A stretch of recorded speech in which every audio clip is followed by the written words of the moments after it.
శ్రీ క్రోధినామ సంవత్సర శుభాకాంక్షలు తెలియజేసుకుంటూ సింహరాశి వారికి ఉన్నటువంటి ఫలితాలు మనం తెలుసుకునే ప్రయత్నం చేద్దాం. ముందుగా వీరికి ఆదాయము 2, వ్యయము 14, రాజపూజ్యము 2, అవమానము 2.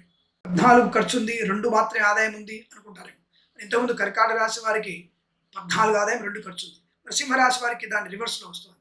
అంటే రవి యొక్క అనుగ్రహం లేకపోవడం వల్ల అని కాదండి, ఇక్కడ వర్ష లగ్నంలో కొంత బలం తక్కువగా ఉంది. ఈ సింహరాశి వారికి తొందరపాటుతనము, దూకుడు ఎక్కువగా ఉంటుంది. అంటే అంతా నా వాళ్ళే, అందరికీ నా వాళ్ళే ఖర్చు పెట్టిద్దాం అనుకునే తత్వం ఎక్కువగా ఉంటుంది. దూకుడు ఎక్కువగా ఉంటుంది. ఖర్చు మీద నియంత్రణ లేకుండా ఉంటుంది. అలాగే అనారోగ్య సూచనలు ఎక్కువగా ఉంటాయి. కారణం ఏంటంటే ఈ రాశి వారికి గురుడి యొక్క ప్రభావం తామ్రమూర్తిగా ఉండడం, అలాగే శని ప్రభావం కూడా ఈ రాశి వారికి ఎక్కువగా ఉంటుంది. ఎందుకంటే లోహమూర్తిగా ఉంటాడు శని. ఈ 2 గ్రహాలు విపరీతమైనటువంటి నష్టాన్ని కలిగిస్తాయి. అబ్బో ఎప్పుడు చూడండి ఆయన చాలా బాగా చెప్పాడు, మీరేంటి ఇలా చెప్తున్నారు అంటే, శని లోహమూర్తిగా ఉన్నప్పుడు, గురుడు తామ్రమూర్తిగా ఉన్నప్పుడు మనకి శుభాలని తగ్గించి వేస్తూ ఉంటారు. అలా చెప్పేసి ప్రతి మాసం కూడా అలా ఉంటుందా? లేదండి. గురుతో రవి కలిసినప్పుడు, గురుడితో చంద్రుడు కలిసినప్పుడు, అలాగే శనితో శుక్రుడు కలిసినప్పుడు కొన్ని శుక్రుడి యొక్క ప్రభావం అనుకూలవంతుల ఫలితాన్ని కలిగిస్తుంది. కాబట్టి ఈ సంవత్సరంలో మీకు 14 ఖర్చు ఉన్నా సమయానుకూలంగా ధన ప్రాప్తి పొందుకునే అవకాశం. మొదటి సంవత్సరం కన్నా, అంటే మొదటి అర్ధ సంవత్సరం కన్నా తదుపరి అర్ధ సంవత్సరం మీకు అత్యంత శుభయోగాన్ని, అనుకూలతని కలిగించే శుభయోగాలు కనబడుతున్నాయి. అంటే తప్పకుండా మీరు అనుకున్నటువంటి ఆర్థిక ప్రయోజనం పొందుకుంటారు. ఇల్లు కొనాలనుకుంటే ఈ సంవత్సరంలో మీరు అక్టోబర్ తర్వాత ప్లాన్ చేయండి, తప్పకుండా మీకు గృహప్రవేశం జరుగుతుంది, జరిగి తీరుతుంది. ఇందులో సందేహపడాల్సిన అవసరం లేదు. అలాగే ఆధ్యాత్మిక చింతన పెంచుకోవడం వల్ల, యజ్ఞయాగాది క్రతువుల్లో పాల్పంచుకోవడం వల్ల తప్పకుండా మీరు అనుకూలవంతమైనటువంటి ధన, ధాన్య, విద్యా, ఉద్యోగ, వ్యాపారాదుల్లో లాభాలు పొందుకునేటువంటి అవకాశాలు ఖచ్చితంగా ఉంటాయి. పోగొట్టుకున్న ధనం కూడా మీకు తిరిగి వచ్చేటువంటి అవకాశం కనబడుతుంది. ఇక ఆత్మస్థైర్యం కొద్దిగా సన్నగిల్లే అవకాశం. రాజకీయ నాయకులకి ఓడిపోతామేమనేటువంటి భయమే మిమ్మల్ని ఓటమి పాల్చేస్తుంది. ఎలాగో మొదటి అర్ధ సంవత్సరం కొద్దిగా ఇబ్బందులు ఎక్కువ ఉన్నాయి కాబట్టి కొద్దిగా తప్పనిసరిగా మీరు చండీ అమ్మవారి ఆరాధన చేయండి, చండీ అష్టోత్తరం చదువుకోండి, అలాగే లలితా సహస్రనామ పాలన చేయండి, అద్భుతంగా ఉంటుంది. ముఖ్యంగా రాజకీయ నాయకులు ఏదైనా సరే ఒక 5 రోజుల దీక్షతో ఏదైనా ఒక యాగం ప్రారంభించండి. ఏ యాగం అక్కర్లేదండి, రాజాశ్యామల యాగం కానీ, చండీ యాగం కానీ చేస్తే తప్పకుండా రాజకీయ రంగంలో మీకు కొంత అనుకూలవంతమైన శుభయోగాలు, శత్రునాశనం, మిత్రలాభం, జనాకర్షణ పెరగడానికి అవకాశాలు ఖచ్చితంగా ఉంటాయి. ప్రయత్నం చేద్దాం, దానివల్ల తప్పకుండా అనుకూలంగా ఉంటుంది. ఒకవేళ ఓడిపోయినా, ఇంత చేసినా గెలుస్తామా మీరు గ్యారెంటీ ఇస్తారంటే భగవంతుని యొక్క కృపా కటాక్షాలు ఎంతవరకు ఉంటాయనేది చెప్పడం కష్టం. మళ్ళీ వెంటనే తప్పించుకోవడం చూస్తున్నారు మీరు అనుకోవద్దు.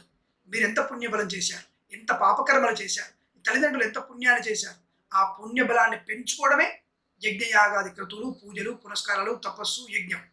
అది ఎంత చేస్తే అంత బాగుంటుంది. మీరు చేయడం వల్ల మీకు ఓటమి పాలైనా ఈ పుణ్యబలం మీ పిల్లలకి కలిగే అవకాశం ఉంటుంది. పాపము కూడా పిల్లలకి ఎలా సంక్రమిస్తుందో పుణ్యబలం కూడా పిల్లలకి సంక్రమిస్తుంది. దానివల్ల వాళ్ళు ప్రయోజకులయ్యే అవకాశం ఉంటుంది. పుణ్యబలం, చేసిన పుణ్యబలం ఎక్కడికి పోదండి, తప్పకుండా మన వంశంలోని వాళ్ళు అనుభవించడానికి అది క్రెడిట్గా ఉంటుంది. అంటే క్రెడిట్గా ఉంటుంది కాబట్టి తప్పకుండా మన పిల్లలు దాన్ని అనుభవించగలరు. ఈ పూజా పుణ్యఫలం మీకు ఉపయోగపడవచ్చు, మీ పిల్లలకు ఉపయోగపడే అవకాశాలు ఉంటాయి. తప్పకుండా మీరు ప్రయత్నాలు చేయడం మీకు శుభాన్ని కలిగిస్తుంది. అలాగే ఇక వ్యాపార విషయానికి వచ్చేస్తే ఈ సంవత్సరంలో కన్స్ట్రక్షన్ కానివ్వండి, రియల్ ఎస్టేట్, మద్యపానం, హోటల్, సినిమా రంగ వ్యాపారం కానివ్వండి, అలాగే ఇంటీరియర్, ఎక్స్టీరియర్, ఫర్నిచర్, గాజు పరిశ్రమ కానివ్వండి, తోలు, రెగ్జిన్, షూ పరిశ్రమలు కానివ్వండి, ఈవెంట్ మేనేజ్మెంట్ వారికి, బోర్బావుతుమ్మి వారికి, సోషల్ మీడియా, సాటిలైట్ జర్నలిస్టుల వారికి, అలాగే సీనియర్ సిటిజన్స్కి, మహిళా మండలికి, నర్సరీ తోటలు, పూజా ద్రవ్య వ్యాపారంలో కూడా మంచి లాభాలు పొందుకునే అవకాశాలు పుష్కలంగా ఉంటున్నాయి. మధ్యవర్తిత్వం నుంచి బయటపడడం, చిట్ ఫండ్ ఫైనాన్స్ వ్యాపారంలో లాభాలు పొందుకోవడం, అలాగే విద్యాలయ, వ్యాయామ వ్యాపారంలో అభివృద్ధి పొందుకోవడం, స్వర్ణకార వ్యాపారస్తులకి లాభం, ఆటోమొబైల్, ఎలక్ట్రానిక్, ఎలక్ట్రికల్, అలాగే ఫార్మా, సిమెంటు, ఐరన్, ఇటుకలు, ఇసుక, రాగి ఇత్తడి మైనింగ్ వ్యాపారంలో కూడా లాభాలు పొందుకునే అవకాశం. Boutiques, beauty parlour, bamboo depot, బాణసంచ కర్మాగారం, టైల్స్, టైల్ వ్యాపారం, ముద్రణాలను కూడా లాభాలు పొందుకుంటారు. అలాగే రైతులకు కూడా మంచి పంట లాభం ఉంటుంది. కాకపోతే వీరికి 2 పంటల్లో కాస్త తక్కువ పంట పండే అవకాశం పడుతుంది.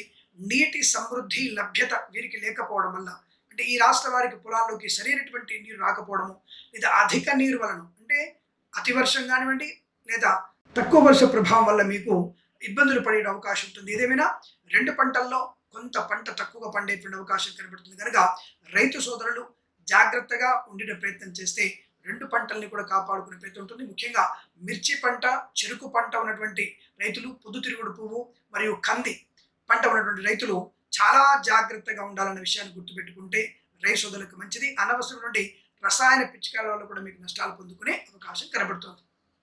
అలాగే ఈవెంట్ అయిన వారికి ముఖ్యంగా విదేశాల్లో ఈవెంట్స్ కోసం ప్రయత్నం చేయకూడదు. అది కొంత నష్టాన్ని పొందుకునే అవకాశాలు కనబడుతున్నాయి. ఈవెంట్స్ వల్ల మీకు చాలా ఇబ్బందులు ఉంటాయి. అలాగే share market, speculation, commodities, crypto currency, bitcoins, లాటరీల వల్ల జూదం వల్ల కూడా తగు జాగ్రత్తలు తీసుకుంటేనే మంచిది. లేదా అనవసరంగా సొంత పెత్తనాలు చేసి మీరు ప్రమాదంలో పడేటువంటి అవకాశాలు ఎక్కువగా ఉంటాయి. కనుక జాగ్రత్త. అనుకోని ఆకస్మిక ధన నష్టాలు పొందుకుంటారు. పెద్దవారి యొక్క సూచనలు, సలహాలు తీసుకోవడం వల్ల మీకు మంచి ప్రయోజనాన్ని పొందుకోగలిగే అవకాశాలు పుష్కలంగా ఉంటాయనే విషయాన్ని గుర్తించే ప్రయత్నాన్ని కొనసాగించడం మంచిదిగా చెప్పబడుతుంది. ఆర్థిక విషయాల్లో క్రమశిక్షణ చాలా మంచిది. ఖర్చును నియంత్రించుకునే ప్రయత్నం చేస్తే మీకు లాభము ఆనందయోగంగా చెప్పబడుతుంది. అయితే కొంత ప్రయత్నపూర్వక లోపం కూడా కనబడుతుంది. అంటే లేజినెస్ కానివ్వండి, డిపెండెన్సీ కానివ్వండి, విద్యార్థికి నష్టాన్ని కలిగించే అవకాశం. ఉద్యోగస్తులకు కూడా అభద్రతాభావం వల్ల ఉద్యోగాన్ని కోల్పోవడం, లేదా పర్మనెంట్ అవ్వదేమని చెప్పేసి భయపడడం, ఇలాంటివి కూడా మీకు అభద్రతాభావం వల్ల ఉద్యోగ నష్టము, విద్యా నష్టము, కన్సల్టెన్సీ మీద ఆధారపడడం వల్ల నష్టాలు పొందుకునే అవకాశం కూడా కనబడుతుంది. కనుక కాస్త జాగ్రత్తగా ఉండే ప్రయత్నాన్ని కొనసాగిస్తేనే మంచిది పడుతుంది. ధైర్యం. హనుమాన్ చాలీస పాలన చేయండి. తప్పకుండా మీకు అనుకున్నది సాధించగలిగే అవకాశం ఉంటుంది. ఇతరుల మీద ఎక్కువగా ఆధారపడకండి. కుటుంబ రహస్యాల్ని, స్వ విషయాలని ఎవరికీ చెప్పే ప్రయత్నం చేయకండి. తద్వారా మీకు ఆర్థిక లాభం, ఆనందయోగం, ఉద్యోగ లాభం, విద్యా పరిపూర్ణత, విదేశాలకు వెళ్ళే నిమిత్తమే ప్రయత్నాలు కూడా చేయవచ్చును. అంటే సెప్టెంబర్ తర్వాత మీరటువంటి విదేశీ ప్రయత్నం చేస్తే కనుక విదేశాల్లో ఉద్యోగ, విద్యా లాభాలు పొందుకునే అవకాశాలు బలంగా ఉంటాయి. అలాగే వైద్యులకి, వైద్య బృందాల వారికి, న్యాయవాదులకి, ఎల్ఐసి, మెడికల్, గృహ నిర్మాణ ఏజెంట్లకి, నర్సరీ తోటలు, పూజా ద్రవ్యాల వ్యాపారంలో, పాడి పరిశ్రమ, పౌల్ట్రీ పరిశ్రమలు కూడా కొంత అనుకూలవంతమైన ఫలితాలు కనబడుతున్నాయి. కాకపోతే ఈ వైశాఖ జ్యేష్ఠ మాసాలలో ఈ వ్యాపారస్తులు కానీ, పాడి పరిశ్రమ, పౌల్ట్రీ పరిశ్రమల్లో కొంత పశుపక్షాదులకి అనారోగ్య సూచన కనబడుతుంది. కాబట్టి అక్కడ జాగ్రత్తగా ఉండే ప్రయత్నాన్ని కొనసాగించడం మంచిగా చెప్పబడుతుంది. ఏదేమైనా ఈ సంవత్సరంలో వేద పండితులు, పురోహితులు, బ్రాహ్మణోత్తములు, కులవృత్తుల వారికి జ్యోతిష్య పండితులకు అనుకూలంగానే ఉంటుంది. తప్పకుండా కలిసి వచ్చే అవకాశాలు ఉన్నాయి. విదేశాల్లో, స్వదేశంలో కూడా ఆధ్యాత్మిక, ఆర్థిక, వ్యాపార, విద్య, ఉద్యోగాదుల్లో కలిసి వచ్చే అవకాశాలు, పెద్దల అంగీకారంతో ప్రేసి పిలువడం, భార్యాభర్తల మధ్య అన్యోన్యత, కృత్రిమ, సహజ సత్సంతాన ప్రాప్తి పొందుకునే అవకాశాలు కూడా బలం కనబడుతున్నాయి. మొత్తం మీద వీరికి 64% మాత్రమే శుభయోగంగాను, మిగిలిన 36% వీరికి నష్టంగా కనబడుతున్న విషయాన్ని గుర్తించండి. మరి తప్పనిసరిగా మీరు మీ ఇంటి ఇలవేల్పుని ఎక్కువగా పూజించడం, హనుమాన్ చాలీస పారాయణం 365 రోజులలో ఖచ్చితంగా 290 రోజులు మీరు దైవ దర్శన చేసుకోవడం చాలా మంచిది. ఇంటి పక్కన గుడికైనా సరే వెళ్ళి దండం పెట్టుకొని మీరు బయటికి వెళ్ళిన ప్రయోజనం. అలాగే భగవంతుని కంటే మించినటువంటి వ్యక్తులు, మాతాపితృలు, తల్లిదండ్రులకి రోజు కాళ్ళు కడిగి వారి సేవ చేసుకోవడం వల్ల కూడా ప్రయోజనం బాగా ఉంటుంది. తప్పకుండా మీరు అనుకున్నటువంటి ఉత్తమ స్థాయి శుభయోగాలు పొందుకోవడానికి అనుకూలవంతమైన శుభంగా చెప్పబడుతోంది.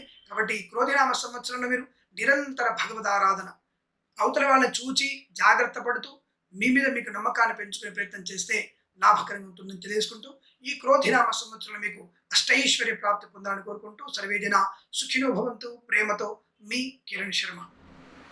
ఓం శ్రీ గురుభ్యో నమః. హరి ఓం. దుర్గే స్మృతా హరసి భీతిమశేష జంతో స్వస్థై స్మృతా మతిమతీవ శుభాన్ దదాసి దారిద్ర్య దుఃఖ భయహారణికాత్వదన్య సర్వోపకార కరణాయ సదార్ద్రచిత్త. శ్రీమాత్రే నమః ఛానల్కి స్వాగతం. తప్పకుండా ఈ ఛానల్ని మీరు సబ్స్క్రైబ్ చేసుకోండి. అనేక రకాల ధార్మిక, జ్యోతిష సంబంధ విషయాల గురించి మన ఛానల్ని ఫాలో అవ్వండి, షేర్ చేయండి, లైక్ చేయండి, సబ్స్క్రైబ్ చేయండి. నమస్కారం.